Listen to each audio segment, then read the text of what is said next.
नमस्कार साथियों, नमस्कार। स्वागत है आपका दीपक शर्मा के YouTube चैनल पर। स्वागत है। आज मैं आपको बताना चाहता हूं कि हर व्यक्ति के जीवन में कोई ना कोई समस्या अवश्य आती है, लेकिन अक्सर मैंने देखा है लोगों को कि वो अपने जीवन के अंतिम पड़ाव पर, यानी अंतिम स्टेप पर, सीढ़ी के अंतिम पायदान पर हार मान लेते हैं। तो मैं ऐसा बताना चाहता हूं लोगों को कि जीवन के अंतिम पड़ाव पर, अर्थात यदि आपकी किसी सीढ़ी में 100 पायदान है तो अक्सर हर व्यक्ति क्या करता है, 99 अर्थात 99 पायदान पार कर लेता है। और जब 100 नंबर का पायदान आता है तो वहां पर पहुंचते पहुंचते वो हार जाता है, थक जाता है। उसे लगता है कि शायद उसके सपने पूरे नहीं होंगे। ऐसा नहीं होता साथियों, ऐसा नहीं होता। जीवन में कभी भी हार मत मानो। मैं आपको पहले भी कई बार कह चुका हूं कि जीवन में कभी हार नहीं माननी चाहिए, क्योंकि जब जब कोई समस्या आती है तो उसका हल अवश्य होता है। क्योंकि यदि कोई प्रॉब्लम है तो उसका सॉल्यूशन अवश्य है। जब भी आपने देखा होगा कोई समस्या आती है तो संघर्ष होता है तो कोशिश होती है, और कोशिश होती है तो उस समस्या का समाधान अवश्य निकलता है, अर्थात हमारी जीत अवश्य होती है। मैं इस बात को आज आपके सामने एक कहानी के माध्यम से पेश करना चाहता हूं। ये कहानी है रेवाड़ी लाल नाम के व्यक्ति की। रेवाड़ी लाल अपने गांव में बहुत खुश था। उसके पास सब कुछ था, व्यापार था, दुकान थी, मकान था। लेकिन एक समय किसी महामारी के कारण एक समय ऐसा आया कि उसका सब कुछ खत्म हो गया। अब सिर्फ उसके पास उसका एक प्यारा गधा बचा था, गधा डंकी। यानी जब अब उसके पास कुछ नहीं बचा तो उसने सोचा कि क्यों न मैं अपने इस गधे को लेकर शहर चला जाऊं और इस गधे के साथ ही मिलकर अपना व्यापार पुनः आरंभ करूं। ऐसा सोचते हुए उसने कई दिन निकाल दिए, लेकिन एक दिन उसने निश्चय किया कि आज मैं इस गधे को लेकर शहर जाऊंगा और गधे की मदद से कोई ना कोई व्यापार अवश्य प्रारंभ करूंगा।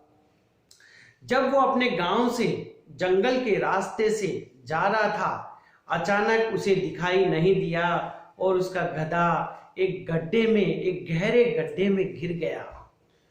रेवाड़ी लाल बहुत दुखी हुआ ये देखकर कि उसका प्यारा गधा गड्ढे में गिर गया। अब उसे कुछ भी नहीं सूझ रहा था। उसने बहुत प्रयास किया उस गधे को उस गड्ढे से बाहर निकालने का। खूब प्रयास किया उसने, खूब दिमाग लगाया कि मैं किसी ना किसी तरह इस गधे को बाहर निकालूं, लेकिन उसके सारे प्रयास फेल हो गए, असफल हो गए।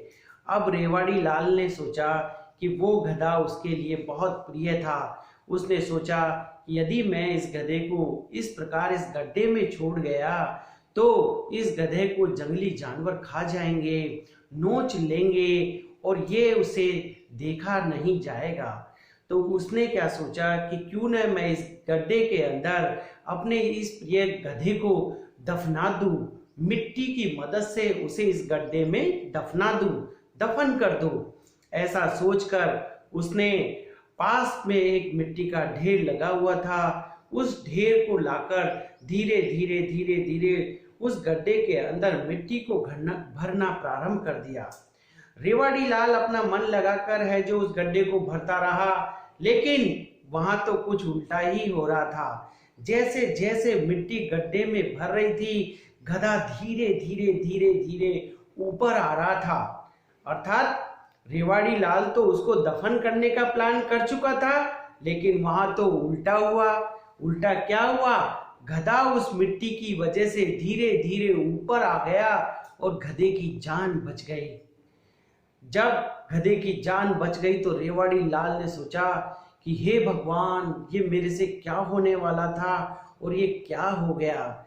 अर्थात ठीक इसी कहानी की तरह कई बार कई व्यक्ति सीढ़ी के 99 पायदान पार कर लेते हैं, लेकिन जब अंतिम 100 नंबर का पायदान आता है तो वो हार मान लेते हैं। उन्हें लगता है कि अब ये काम उनसे नहीं होगा और वो जीवन में निराशा को गले लगा लेते हैं। लेकिन साथियों, निराशा को कभी भी जीवन में गले से मत लगाओ, हटा दो इस निराशा को, क्योंकि अंतिम पायदान ही सफलता तय करती है, अंतिम सीढ़ी ही हमारी जीत तय करती है। और जब हम जीतते हैं तो पूरी कायनात हमारा साथ देती है। इसलिए जीवन में कभी हार मत मानो साथियों, कभी हार मत मानो। जय हिंद साथियों। यदि आपको मेरा यह वीडियो पसंद आए तो जरूर लाइक करना, शेयर करना, सब्सक्राइब करना और इसे ज़्यादा से ज़्यादा शेयर करना। नमस्कार साथियों, मिलते हैं अगले वीडियो में।